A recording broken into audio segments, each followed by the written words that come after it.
Thank you, Jonathan, and Adi, and hello to everybody. Good afternoon to some, good morning to some. It's really a great honor for me to be able to be here amongst people who are devoted to practice and also to be with the Institute for Jewish Spirituality, just an organization that I love. So hello to all. As Jonathan said, this week we're emerging from Tisha B'Av, and a day that we can understand communally in the Jewish world, really, as we might say, is like the lowest point in the Jewish calendar year. And after facing the brokenness of Tisha B'Av, we are emerging into this period of the 7 weeks of consolation that lead us to Rosh Hashanah, to a new year, to a time of possible new beginnings, a time of hope, a time of joy. As a congregational rabbi, this can set fear in my heart, thinking about the limited amount of time there is before the high holy days. But as a human, I'm trying to separate that. And as a human, this is actually a time of potentially great comfort and spiritual awakening and growing.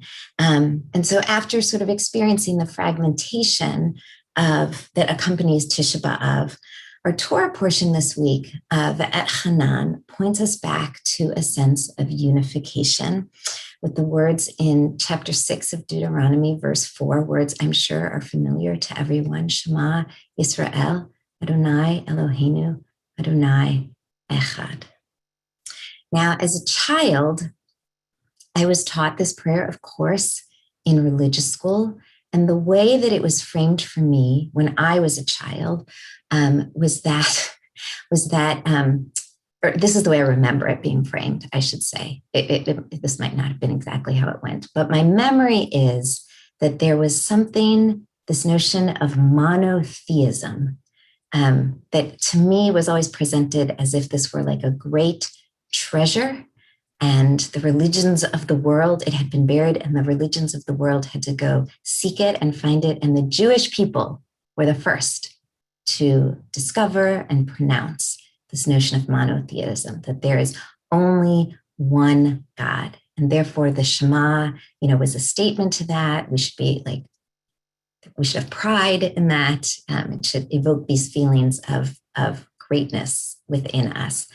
And I learned this, in my memories. I was in early elementary school. And so, I was 7 or 8. And my recollection is that even then, I had these thoughts of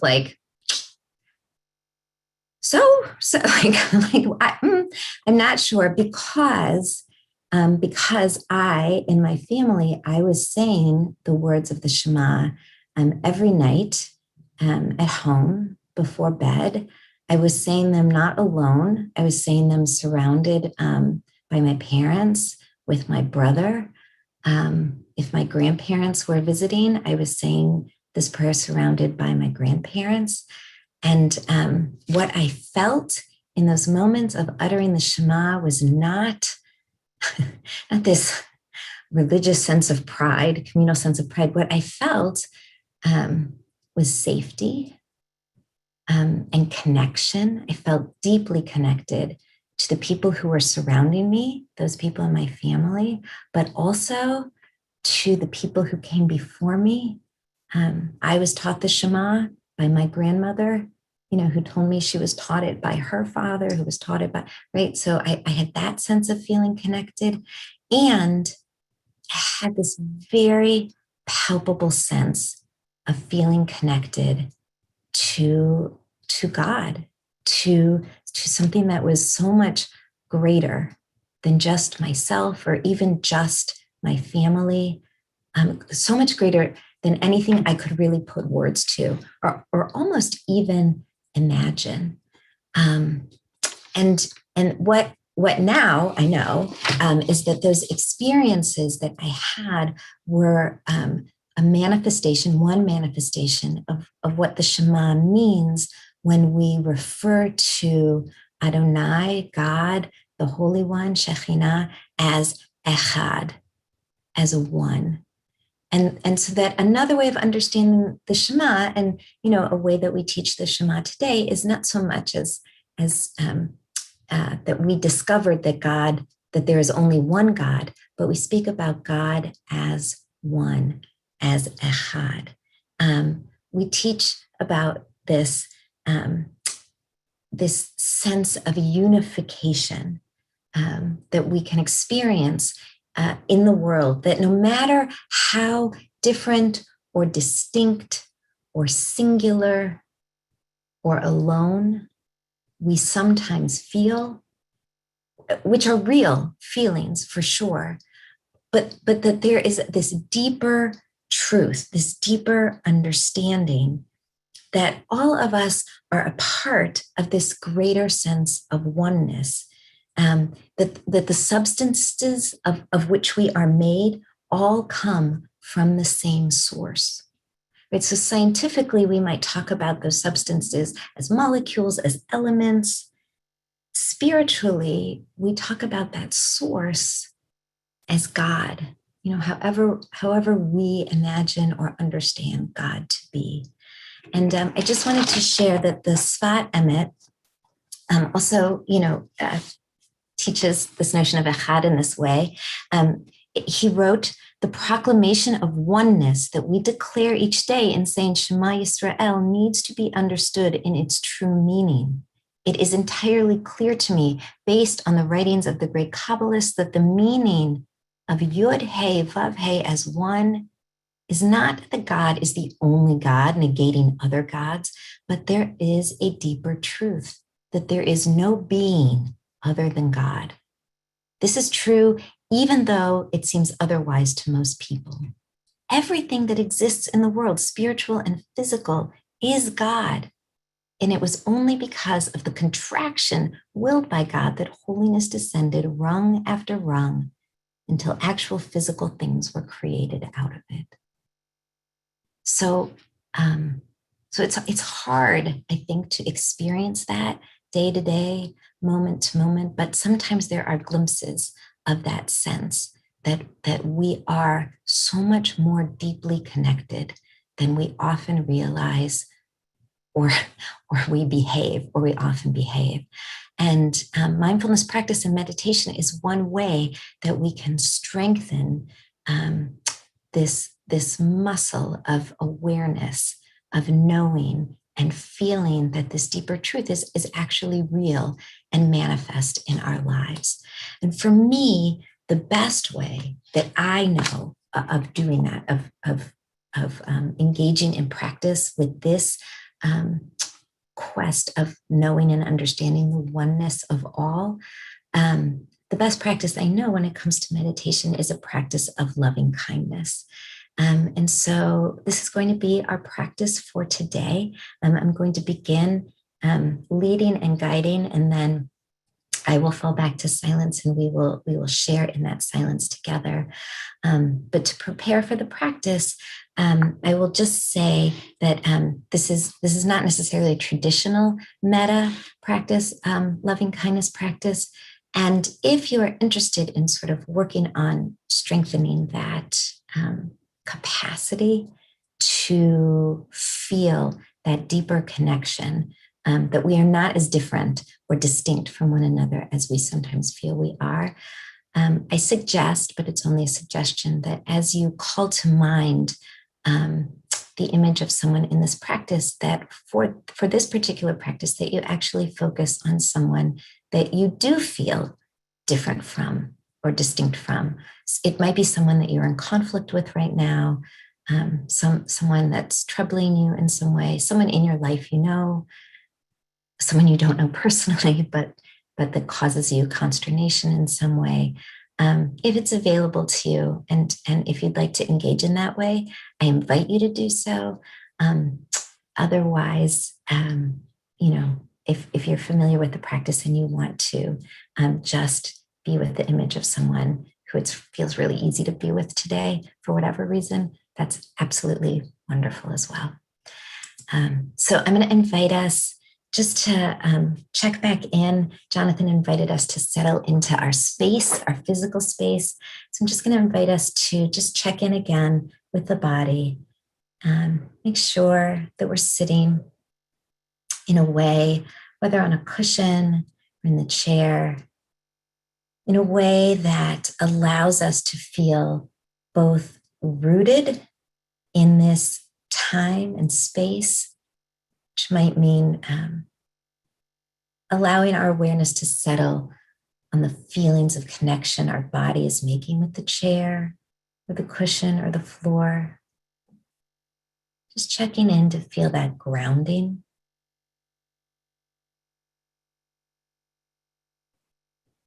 And then from that place of rootedness, allow, if possible, a bit of an expansion in the upper body. So perhaps a slight elongation of the spine, perhaps just a few nice deep breaths to begin, just to create some space in the upper body, in the back body, even in the head space.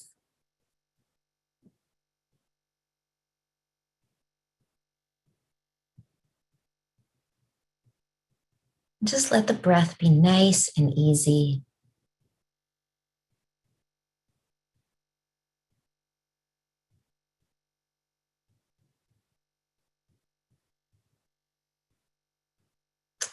And I'm just going to invite you to call to mind the image of a friend or a family member, someone you might be having some difficulty with right now.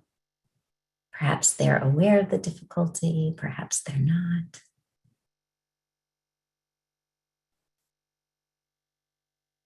And as you keep the image of this person close to you, either in your mind's eye or in your heart space,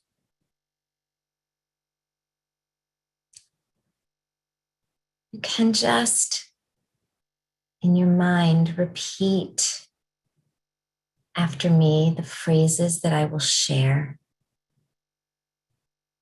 reminding us of that deep connection that abides between us all.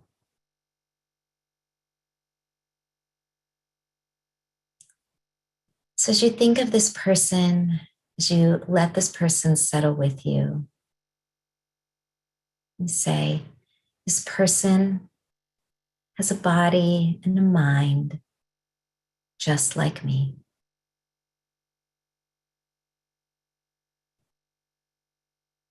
This person has feelings, emotions, and thoughts just like me. This person has had in their life experienced physical and emotional pain and suffering just like me.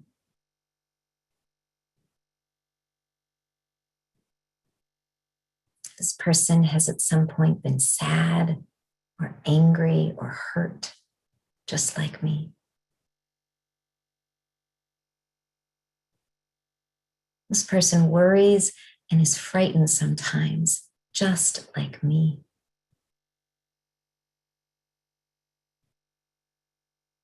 This person has felt unworthy or inadequate at times just like me.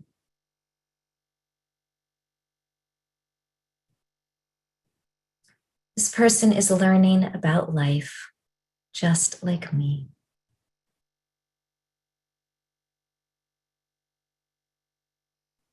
This person wishes to be free from pain and suffering just like me.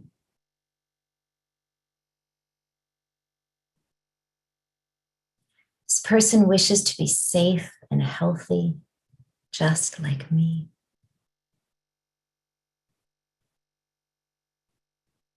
This person wishes to be happy just like me.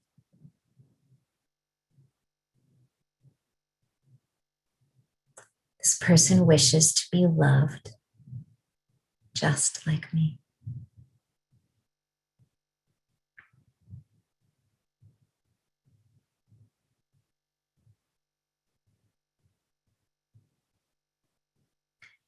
And now, if it's possible, just allow for some wishes of well-being to arise.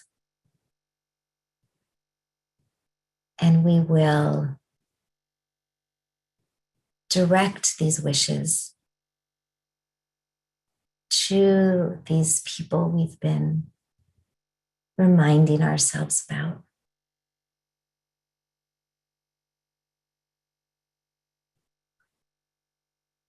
It's possible you can share these wishes for blessing. We wish that this person have the strength, resources, and support to navigate difficulties with ease.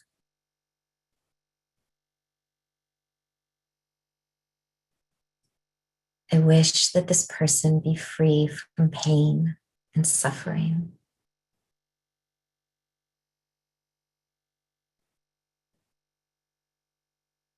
Wish that this person be peaceful and happy.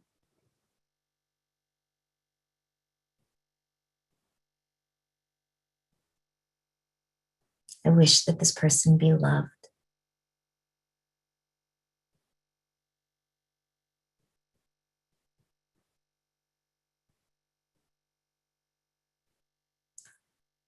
Continue silently now, continuing to extend wishes if you'd like, or simply to allow that sense of echad, of oneness, of connection, to fill us, to sit with us, to be with us, reminding us that we are part of something so much greater than just our single selves.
Ve'ahavta et Adonai Elohecha.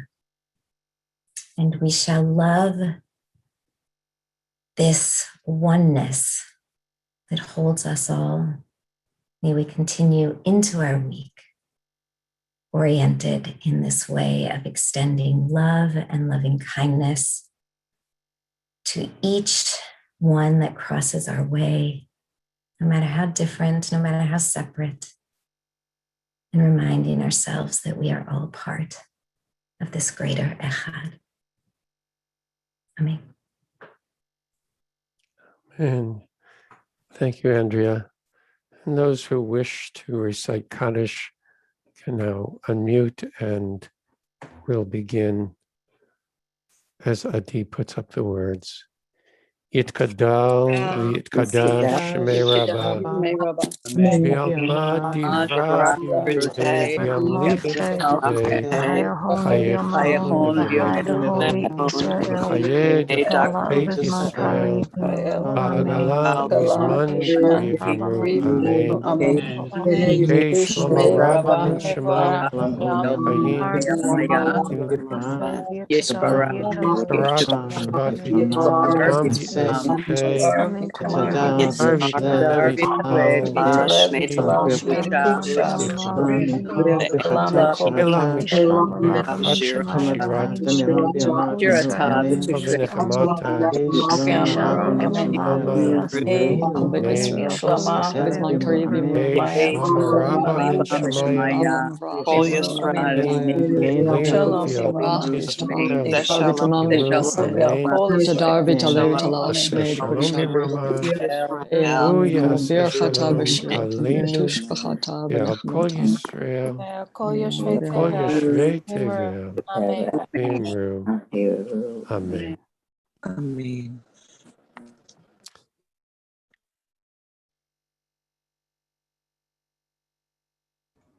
Jonathan, you need to unmute yourself. Thanks, Adi. Got to remember that. Thank you all for being here today. We pray that you have a blessed rest of your day, and it brings you ease of spirit and health and well-being, that those around you are blessed as well, and that this be the beginning of healing for us and for all the world. Of course, those of you who wish to remain, and if you have questions for Rabbi Goldstein, be happy to take them and spend some time together reflecting on the Shema and V'Ahavta and on this practice that she's brought to us. Otherwise, we look forward to seeing you as the week goes on. So if you'd like to put any questions or comments that you have for Rabbi Goldstein in the chat, be happy to take them. Can you offer guidance as to how to stay on track for offering loving kindness to someone who's unkind and hurtful to my dearest beloved loved ones? I can give advice from my experience, which is to say it's very challenging. It's very difficult, but the way that I like to frame it for myself is that in this practice, I feel like it is less about the person that we are directing blessing toward and more about me. So I'm just trying to feel very curious about how expansive my heart can be. And what are the times when I can sit and feel that even when someone is being hurtful, oh my gosh, not even to me, but of course to someone I love, it's so much worse. Are there moments, are there times where there can be some sort of crack a little bit, in those feelings of protections, that some kindness can seep through. And, what does that say about me and my ability to grow in this practice? The other thing I remind myself is that, it's just practice. I don't want to say that it's not real. It's a practice for me. I am trying to grow and strengthen in my capacity to to not be limited or judgmental in who I am able to give compassion toward. If I am in the image of God and my belief is that God can show compassion to all, I'm not God, right? But when can I come close in that vein? And what are the days and the moments when it's just too difficult and too painful? And then can I have compassion for myself? Can I direct that back toward myself? So that's how I try to direct myself. I don't know if that's helpful, but that's what I would offer. There's a question here from Lori. As we prepare to humanely euthanize our beloved 15-year-old dog, a true member of our family, can you speak to how we include animals in our gratitude for and learning from and looking to animals as part of the echad? Lori, I'm so sorry that you are about to embark on this journey with your family. And I'm sure this pet has brought you so much love, like unconditional love. I spoke about my growing up, seemed like so lovely, which it was actually pretty nice, but I had no pets growing up. That was like a thing in my house. We had no pets. I only had my first pet when I was well into my 20s. And when she died, I didn't realize the devastation that one could feel and the pain and the grief that one could feel over losing a pet who, as you say, becomes part of the family, or for that part, all life, all animals. In my understanding of Echad, every living being is a part of this oneness, this connection, this source. Right, the animals. We are not so different. The stuff of which we are made, biologically speaking, and spiritually speaking. Yes, we can extend loving kindness to the earth, to parts of the earth, to the vegetation, and of course, to the animals. And I'm sure you'll be extending your kindness and compassion to those who are caring for your beloved pet. And I hope that they extend that same kindness to you. Again, I'm so sorry. So sorry. It's hard. Here's one of those key questions around loving kindness practice. Is there not a limiting condition for tolerance of aggression and so on? Remember the concert of idiot compassion that just encourages wrongdoings. Yes, of course, there's a limit. And of course, this type of practice is not condoning wrongdoing by any stretch of the imagination. I don't want to pretend that it is otherwise. For me, I engage in this practice, and I believe this practice leads to a tikkun, a repair of what is broken in the world, not by condoning wrongdoing, but by allowing me to work on myself. So in a much less extreme example, right, in my own family, I very much believe in setting limits with my children. You can interview them; they will tell you that is true, right? And I can do that in a way that is compassionate, that is not vindictive, even when they are hurtful to me. And my reactive stance is that I can get like even to someone I love, all the more so to someone who does something heinous with whom I have no relation. The question is for myself. When I am stating boundaries, when I'm setting limits, when I am calling out wrongdoing, am I oriented in a way that I am doing that from a space that is not about revenge, that is not about power, that is not about gaining control, but that is about trying to be focused on that sense of tzedek, of justice, and of healing. And so that's the way I use this practice, never, ever as a way to condone wrongdoing, ever. So thank you for clarifying, or allowing me to clarify, I suppose. Thanks.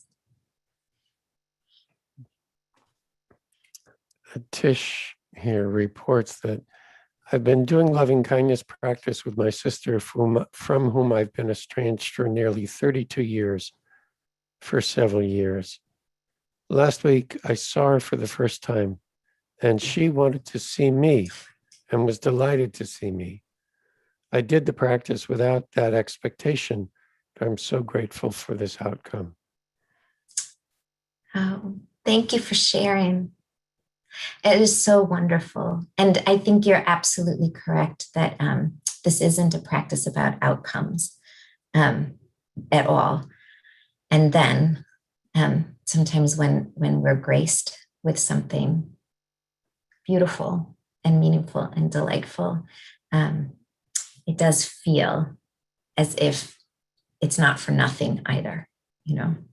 So thank you for sharing that with all of us. Yeah. Yes, and it also does prepare the heart so that when it does come about, we don't say, and you remember what took you so long, and I've been waiting, and so on. Yeah, we hope. Yeah, exactly. Yeah, right. Very good. Very good. Yeah. Indeed. Thank you.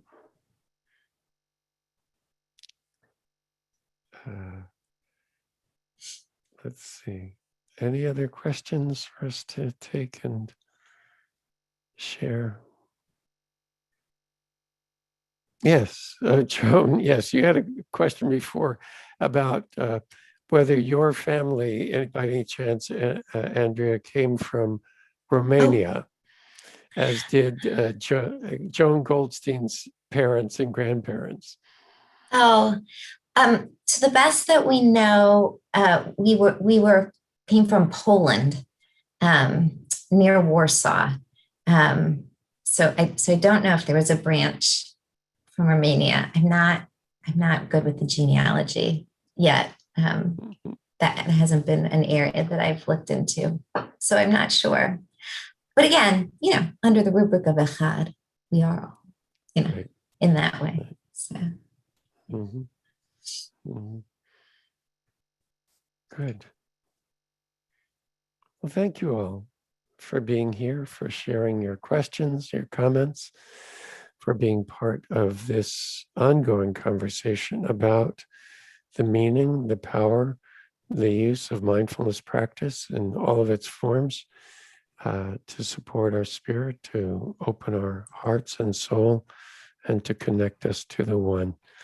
Thank you, Rabbi Andrea Goldstein, for being here with us. Thank you. Be back again tomorrow at 12:30, and look forward to seeing you all.